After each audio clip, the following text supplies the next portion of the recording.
आप देख रहे हैं अनहोनी। तो चलिए बढ़ते हैं आज की इस कहानी की ओर। बस से उतरते ही मैंने कंडक्टर से पूछा, अच्छा आप लोग बस स्टॉप पर जा नहीं सकते, पर बता तो सकते हैं कि वो बस स्टॉप यहाँ से कितनी दूर है। इस पर कंडक्टर बोला, साहब यहाँ से 5 मिनट की दूरी पर होगा, ज़्यादा दूर नहीं है। आप इस दूसरे वाले रास्ते को पकड़कर सीधा चलते जाइए। कंडक्टर से ये सुनकर ज्यादा देर ना करते हुए मैं चल पड़ा उस बस स्टॉप की तरफ। कंडक्टर ने उस बस स्टॉप के बारे में मुझे जो जितना बताया था वो सुनकर मुझे डर तो नहीं मगर अब हंसी आ रही थी। कंडक्टर के मुताबिक वो बस स्टॉप भूतिया है। उस बस स्टॉप के आसपास एक चुड़ैल भटकती है, इसलिए कोई बस उस तरफ नहीं जाती।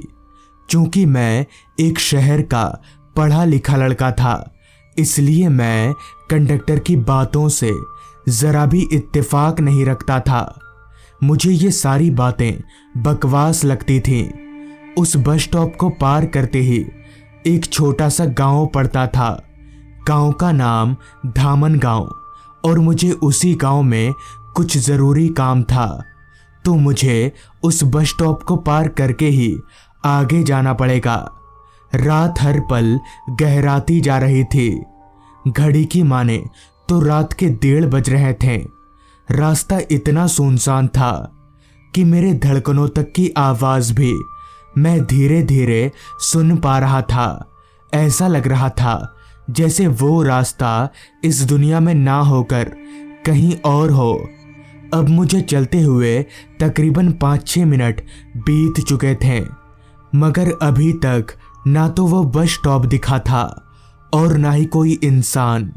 समझ नहीं आ रहा था कि उस कंडक्टर के बच्चे ने सही रास्ता बताया भी है या नहीं। अभी मैं आगे बढ़ ही रहा था कि तभी सामने की तरफ से मुझे कोई साइकिल सवार शख्स मेरी ओर आता दिखा। यही अच्छा मौका था उस आदमी से बस स्टॉप के बारे में पूछने का, लिहाजा मैं हाथ का इशारा करके उस आदमी को रुकवाने की कोशिश करने लगा। वो आदमी कुछ घबराया हुआ सा नजर आ रहा था, मगर फिर भी वो आदमी मेरे लिए रुका। तो मैंने पूछा, भाई साहब ये बस स्टॉप और कितनी दूर होगा? इस पर पहले से ही घबराए उस आदमी ने कहा, कौन? भूतिया बस स्टॉप? इस पर मैंने मुस्कुराते हुए अपना सिर हाँ में हिलाया, तो मुझसे हाँ का इशारा पाते ही उस आदमी ने कांपती हुई आवाज में बोला, ज्यादा होशियार मत बनो। आज अमावस की रात है। मैं बहुत मुश्किल से अपनी जान छुड़ा कर आया हूँ। तुम मत जाना, वरना जिंदा नहीं बचोगे। इतना कहकर वो साइकिल सवार शख्स साइकिल भगाते हुए वहां से भाग गया। उस आदमी की बात सुनकर भी मैं नहीं डरा और बेझिझक आगे बढ़ता रहा, क्योंकि मुझे समझ आ गया था कि वो बस स्टॉप इसी तरफ है। कुछ देर चलने के बाद ही मुझे सामने की तरफ वो बस स्टॉप नजर आने लगा। बस स्टॉप में सिर्फ एक ट्यूबलाइट जल रही थी। देखने से तो वो बस स्टॉप बिल्कुल सामान्य सा लग रहा था। कहीं कोई भी गड़बड़ नजर नहीं आ रही थी। चलते चलते मैं उस बस स्टॉप के पास गया और एक दफा चारों तरफ नजरें दौड़ाने के बाद मैंने खुद से मन ही मन में कहा, कहाँ है ये चुड़ैल जो सबको डराती रहती है? जरा मुझे भी तो डराए तब ना। जोश जोश में मैंने ये बोल तो दिया था, मगर मुझे पता नहीं था कि मैंने कितनी बड़ी गलती कर दी है ये बोलकर। हालांकि मेरा काम इस बस स्टॉप को पार करके धामन गांव में था, मगर पता नहीं क्यों लेकिन उस वक्त मुझे उस बस स्टॉप को छोड़कर जाने का मन ही नहीं कर रहा था, जैसे कोई मुझे यहाँ से जाने के लिए रोक रहा हो। मैंने भी सोचा चल चल कर काफ़ी थक गया हूँ, तो क्यों ना यहीं बैठकर थोड़ा आराम कर लिया जाए। जिसके बाद मैं उसी बस स्टॉप में एक बेंच पर बैठ गया। बेंच पर इतनी धूल थी जैसे यहाँ कई महीनों से कोई बैठा ही नहीं हो। खैर, अभी मैं उस बेंच पर बैठकर सुस्ता ही रहा था कि तभी बस स्टॉप के ऊपर की छत जोर जोर से हिलने लगी। छत हिलने की आवाज सुनकर मेरा ध्यान एकदम से टूटा और मैं झट से उठकर खड़ा हो गया। मुझे लगा शायद छत गिर जाएगी, मगर ऐसा कुछ नहीं हुआ। कुछ ही देर में छत हिलना बंद हो गया। मैंने सोचा अब मुझे यहाँ से निकलना चाहिए, खामोखा गांव पहुंचने में देर हो रही है।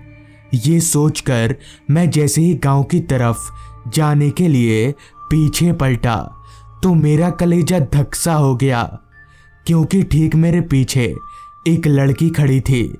उसकी शक्ल इतनी ज्यादा डरावनी थी कि मैं ठिठक कर वापस से बस स्टॉप की बेंच पर जा गिरा। उस लड़की का चेहरा पूरा कुचला हुआ था और उसकी दोनों आंखें बाहर निकली हुई थी। मैं समझ गया कि वो कंडक्टर और साइकिल वाला आदमी गलत नहीं बोल रहा था। वो लगातार मुझे एकटक देखे जा रही थी।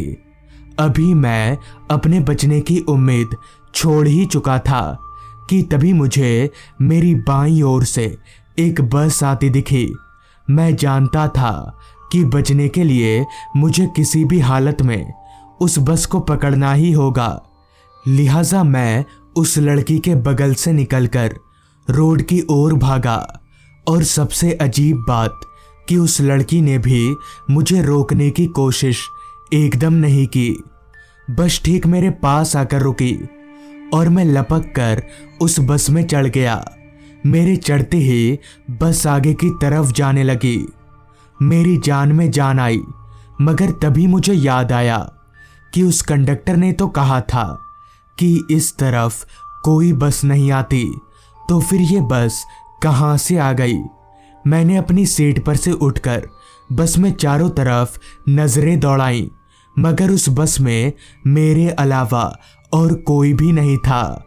मुझे लगा शायद कोई बस चलती होगी जिसके बारे में उस कंडक्टर को नहीं पता होगा, जिस वजह से मैं वापस अपनी सीट पर बैठ गया। उस वक्त मैं इतना घबराया हुआ था कि मुझे धामनगांव उतरना है, ये मेरे जहन से एकदम उतर ही गया था। मैं बस चुपचाप अपनी सीट पर दुबक कर बैठा हुआ था। मेरी आंखों के सामने बार बार उस लड़की का ही डरावना चेहरा आ जा रहा था। इसी दौरान मैंने एक नज़र घड़ी की तरफ देखा तो रात के 2:15 बज रहे थे। मुझे अभी फिलहाल के लिए इस बस से उतरना ठीक नहीं लग रहा था। अगर नीचे उतरते ही वो लड़की फिर से मेरे पीछे पड़ गई तो मैं क्या करूँगा। यही सोचकर मैं अभी सीट पर बैठे बैठे कांप ही रहा था कि तभी मेरे कानों में मुझे किसी के रोने की आवाज़ आने लगी। उस आवाज़ को सुनकर मेरा कांपता शरीर और जोर जोर से कांपने लगा। मुझ में इतनी भी हिम्मत नहीं थी कि मैं पीछे पलटकर देख सकूं कि ये आवाज़ है किसकी, मगर ऐसे चुपचाप बैठ भी नहीं सकता था। लिहाजा मैं बहुत हिम्मत जुटाकर पीछे पलटा, लेकिन पीछे कोई नहीं था। पर अगर पीछे कोई नहीं है तो ये आवाज़ कहाँ से आ रही है, ये सोचकर मैं अपनी सीट पर से उठा और बस के दोनों तरफ की सीटों पर नज़र फेरते हुए पीछे की ओर बढ़ने लगा। मैं जैसे जैसे पीछे की तरफ जा रहा था वो आवाज़ और भी तेज हो रही थी। अब मैं बस की आखिरी सीट के एकदम पास आ गया था। मैंने जब उस आखिरी सीट पर देखने के लिए नज़र घुमाई तो साथ ही साथ मेरा दिमाग भी घूम गया, क्योंकि उस सीट पर वही लड़की बैठी हुई थी जो मुझे उस बस स्टॉप पर दिखी थी। वही डरावना चेहरा और वैसी ही आंखें। मगर ये कैसे हो सकता है, क्योंकि मैं जब बस में चढ़ा था तब तो मेरे साथ कोई नहीं था, और थोड़ी देर पहले भी जब मैंने सीट से उठकर देखा तब भी तो यहाँ कोई नहीं था। तो फिर ये लड़की बस में आई तो आई कैसे, ये मेरे पल्ले नहीं पड़ रहा था। मेरी धड़कनें बुलेट ट्रेन से भी तेज हो गई थीं और मेरा दिमाग मानो सुनसा हो गया था। मैं तुरंत ही वहां से भागकर ड्राइवर के पास आया और उसे बस रोकने के लिए बोलने लगा, मगर ड्राइवर पता नहीं कौन सा नशा करके गाड़ी चला रहा था, जो उस पर मेरी बातों का असर ही नहीं हो रहा था। तभी जब मैंने ड्राइवर का कंधा पकड़कर उसे मेरी तरफ खींचा तो मेरे पैरों तले जमीन निकल गई, क्योंकि उस ड्राइवर का चेहरा भी पूरा कटा फटा था। मैं समझ गया कि ये ड्राइवर भी उस लड़की की तरह कोई आम इंसान नहीं है। वो लड़की बस के पीछे से चलते हुए मेरी तरफ बढ़े आ रही थी और ड्राइवर बस रोकने को तैयार नहीं था।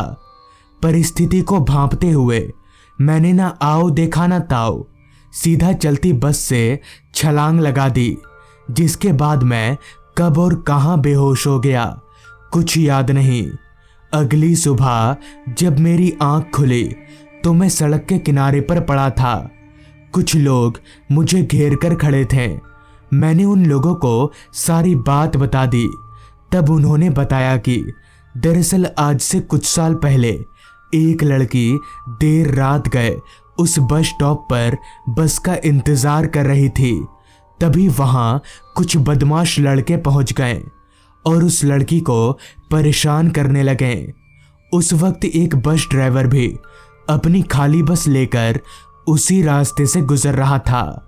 तभी वो लड़की मदद मांगने के लिए अचानक उस बस के सामने आ गई। चूंकि बस काफी रफ्तार में थी, इसलिए वक्त पर रुकी नहीं।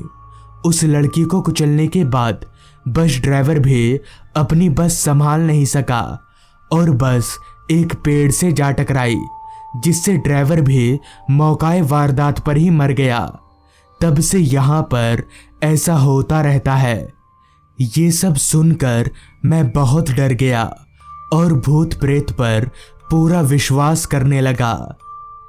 तो दोस्तों, ये थी आज की कहानी। अगर आपको ये कहानी पसंद आई हो तो चैनल को जरूर सब्सक्राइब कर लें। तो मैं आपका दोस्त आर्यन जल्द ही मिलूंगा आपसे ऐसी ही एक कहानी के साथ।